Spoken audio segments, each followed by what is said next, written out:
الحمد لله رب العالمين والعاقبة للمتقين والصلاة والسلام على سيد المرسلين وعلى آله وأصحابه أجمعين. أما بعد فأعوذ بالله من الشيطان الرجيم. بسم الله الرحمن الرحيم. إن الله مع الصابرين.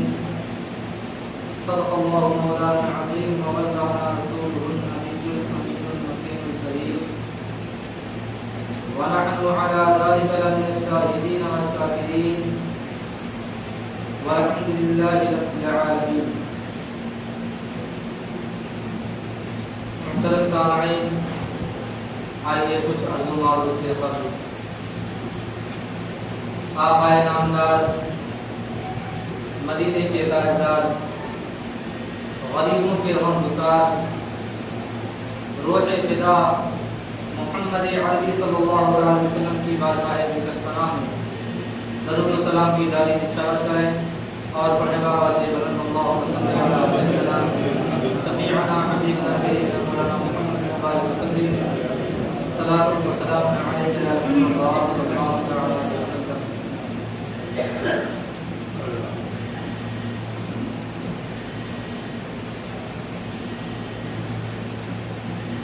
محرم الحرام کا مہینہ پورا ہونے کے بعد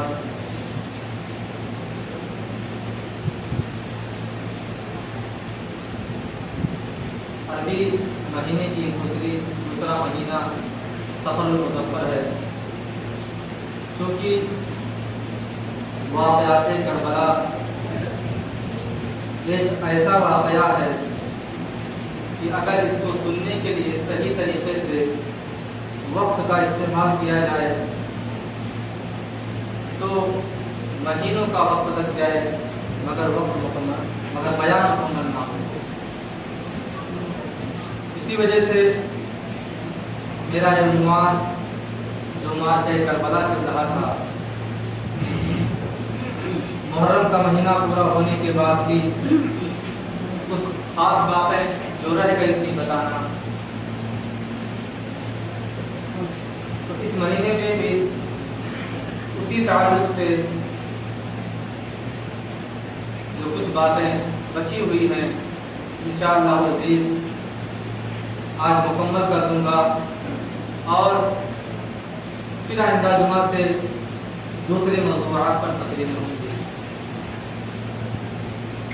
پچھلے جمعہ کو میں نے قاتلان حسین کا انجام اس کے تعلق سے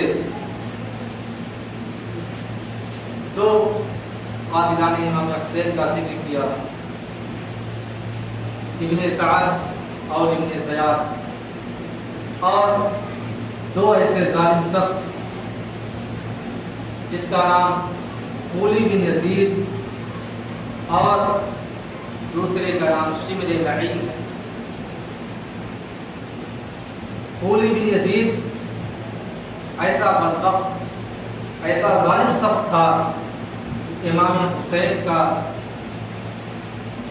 سر قلم ہونے کے بعد ان کے سر کو ایک نیزے میں لگا کر کے پورے کوفہ کی سرزمین میں ہر گلی ہر کوچے میں گھمایا تھا اور اعلان کر رہا تھا میں نے ہی حسین کا سر کاٹا ہے، میں ہی ان کا سر کاٹنے والا ہوں.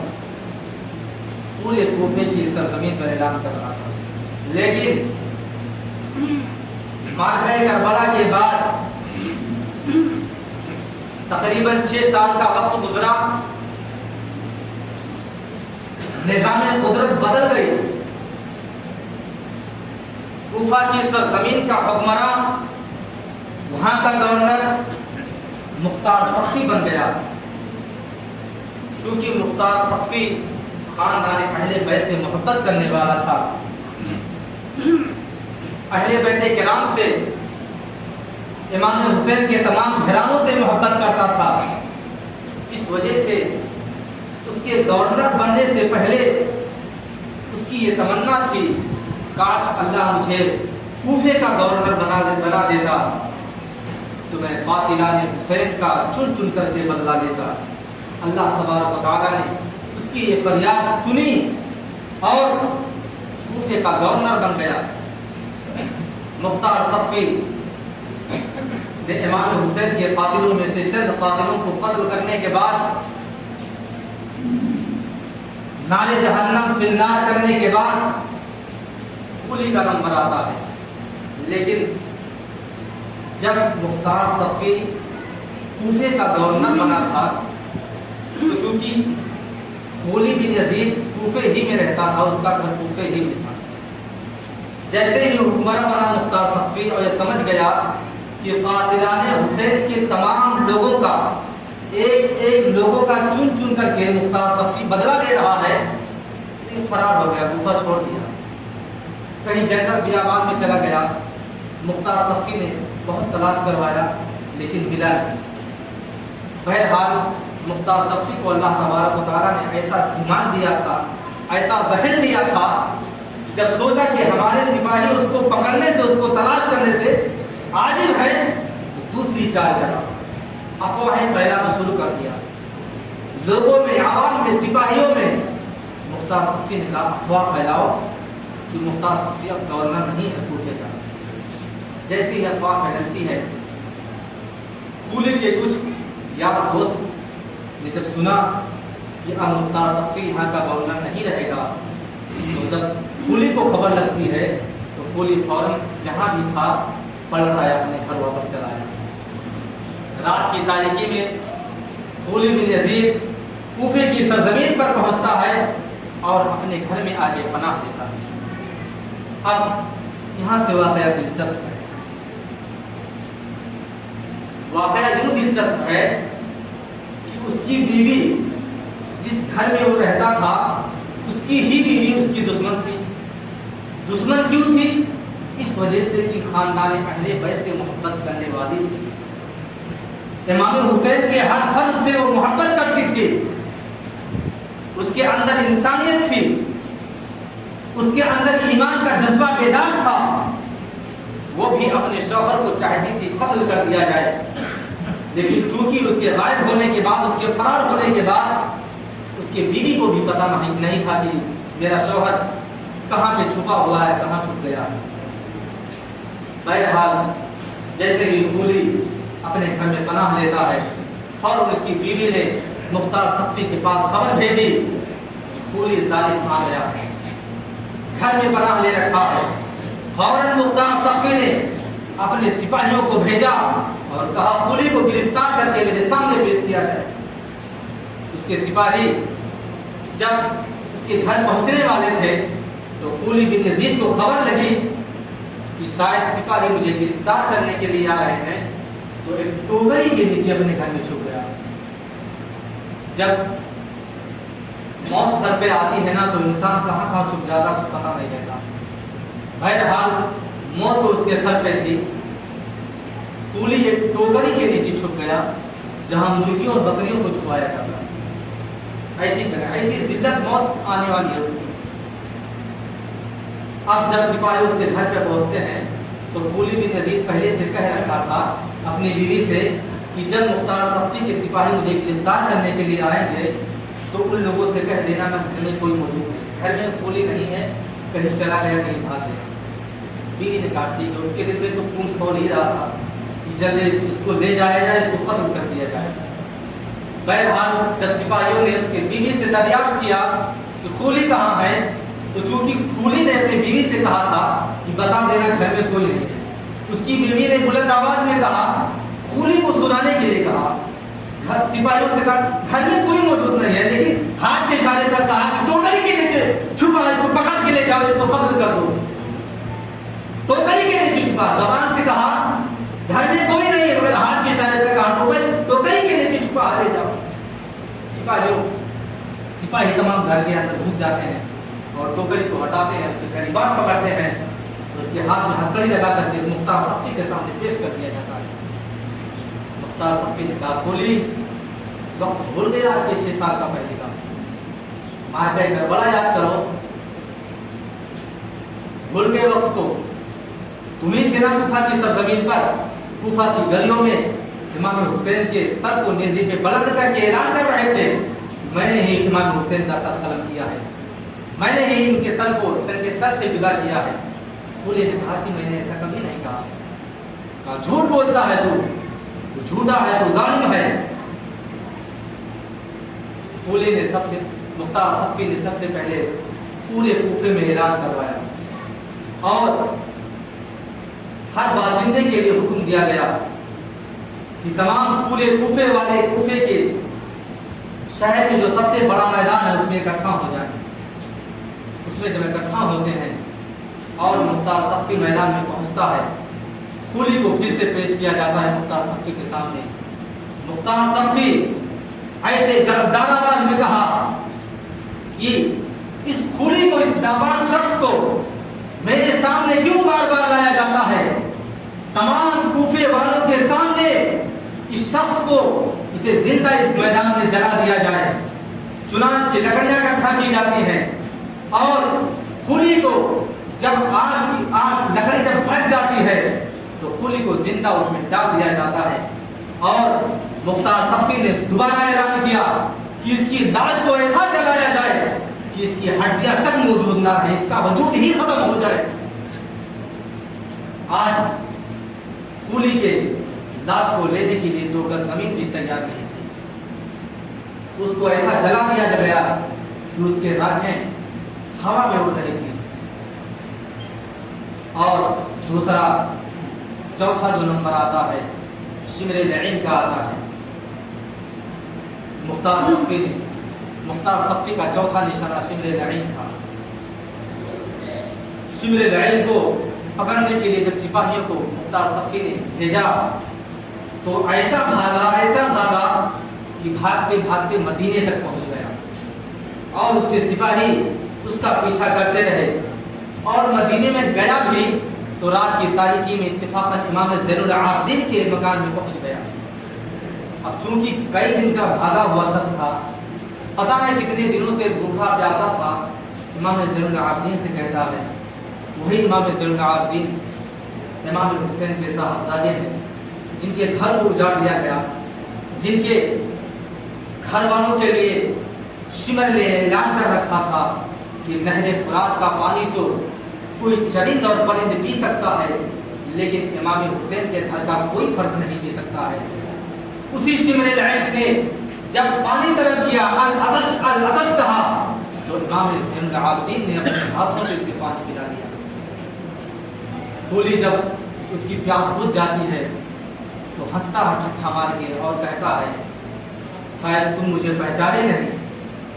امام زین العابدین نے کہا، بھلا میں تجھے نہیں پہچان سکتا جس نے میرے گھر کو اجاڑ دیا، جس نے میرے خاندان کے بچے بچی کو قتل کر دیا، جس نے میرے خاندان کی بیوہ کو پانی تک نہیں پینے دیا، جس نے عباس علمدار کا ہاتھ قلم کیا، میں اس شخص کو بھول سکتا ہوں؟ امام زین العابدین نے کہا، نہیں خوب پہچانتا ہوں اور کل میدان محشر میں بھی اچھے سے پہچانوں گا۔ بہرحال امام زین العابدین کے مکان سے شمر لعین نکلتا ہے اور پھر بھاگنے کی کوشش کرتا ہے، لیکن اس رات کی تاریکی میں مختار صفی کے سپاہیوں نے اسے گرفتار کر لیا اور اسے پکڑ کر کے مختار صفی کی بارگاہ میں پیش کیا گیا۔ مختار ایک بار پھر اس کی آواز گونجی اور گرجی اور کہا، تو ہی تھا نا، تو نے ہی امام حسین کے خاندان پر اور امام حسین کے ہر بچے پر تو نے ہی پانی بند کیا تھا۔ مختار صفی نے پھر سے اپنے سپاہیوں کو آواز دیا اور کہا، اس شخص کو 3 دن تک پیاسا رکھا جائے، جب پیاس سے اس کی زبان باہر آ جائے گی، جب پیاس سے یہ تڑپے گا، جس طرح میں امام حسین رضی اللہ تعالیٰ عنہ کے بچے تڑپتے تھے اسی طرح اس کو تڑپا کر کے مارا جائے گا۔ بہرحال 3 دن ہی کا وقت گزرتا ہے، اس کی لمبی زبان پیاس کے مارے باہر آ جاتی ہے، پوری زبان حلق سے نکل کر کے باہر آ جاتی ہے اور ہر وقت اس کے منہ سے یہ آواز نکلتی تھی العطش العطش، مجھے پانی دے دیا جائے، میں پیاسا ہوں، لیکن مختار صفی نے اعلان کر رکھا تھا، اپنے سپاہیوں کو تاکید کر رکھی تھی، اسے ایک گھونٹ بھی کیا ایک بوند بھی پانی سے نہیں دینا۔ اور جب 3 دن کا پیاسا ہو گیا تو اس سے پہلے کئی دنوں سے مختار صفی نے چند کتوں کو پال رکھا تھا، صرف اسی نسبت سے کہ شمر لعین کا بدلہ ان کتوں سے لیا جائے گا، اور کتوں کو قید کر کے رکھا گیا تھا۔ تقریباً بتایا جاتا، تاریخ میں آتا ہے کہ کئی کتے تھے جو کئی دن کے بھوکے تھے، ان کو کھانا نہیں دیا جا رہا تھا، پانی تو دیا جا رہا تھا لیکن کھانا نہیں۔ اور جب شمر لعین کو میدان میں لایا گیا، اس کو جب قتل گاہ میں لایا گیا تو پھر کوفے والوں نے اعلان کر دیا گیا کہ اے کوفے والوں دیکھ لو، اور قاتلان امام حسین کا انجام دیکھ لو۔ جب شمر لعین کو میدان میں لایا جاتا ہے تو مختار صفی نے کہا کتوں کو چھوڑ دیا جائے۔